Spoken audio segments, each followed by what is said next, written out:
Det vi har valgt at fokusere på denne her messe, det er søvn. Det er vores søvnpropper, som hjælper mange til at få en god nattesøvn.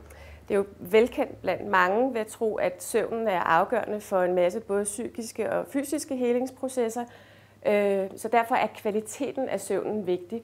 De mennesker, som kommer ind hos os og får lavet nogle sovepropper, som vi kalder dem, det er dem, der enten har en snorkende partner, eller som bor i et gademiljø, hvor der er meget støj, eller faktisk ser vi også kunder, som har en meget støjende arbejdsplads, og derfor så oplever de den her sådan summen for ørerne, når de skal sove.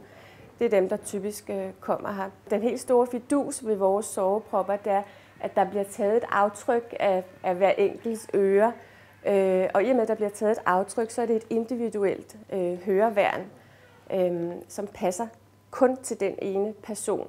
Det foregår simpelthen på den måde, at man ringer og bestiller en tid hos os her i butikken, og kommer ind og får taget et aftryk af øret, og så sender vi det til produktion og får lavet soveproppen, og efter 14 dage, så kan kunden forvente at modtage sin soveprop.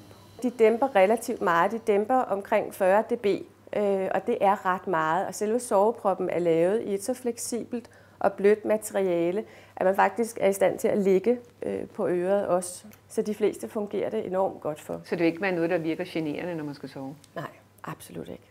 Der er over 600.000 mennesker i Danmark, som ikke kan høre og er afhængige af et høreapparat på den ene eller anden måde. Vi ser jo, at folk bliver yngre og yngre, helt ned fra 50-årsalderen i dag. Og det skyldes jo, at når man har været udsat både for støj eller også aldersbetinget og lignende, så får man en hørenedsættelse, og den sker som regel først i diskanten. Og der er jo kommet så mange flere høreapparater på markedet i dag, som kan tage netop lige de problemer, således at alle kan blive hjulpet til at få en bedre hørelse. Vi tilbyder alle typer af høreapparater her i virksomheden, og vi kan også tage på hjemmebesøg. Det vil sige, at vi tager ud til folk, som ikke kan komme til os, og vi har en ørelæge tilknyttet, således at vi også kan få lavet bevillingerne færdige til kommunen, uden besvær for den enkelte borger. Og det foregår på den måde, at bevillingssystemet kører via kommunerne i dag, og der er et tilskud per apparat på ca. 6.500 kroner. Og det kan i de fleste tilfælde dække de omkostninger, vi har ved at skulle behandle med et høreapparat. Og folk, hvis de vil høre mere om det her, så er det jo faktisk ind på Sund Livsstilsmessen i Forum.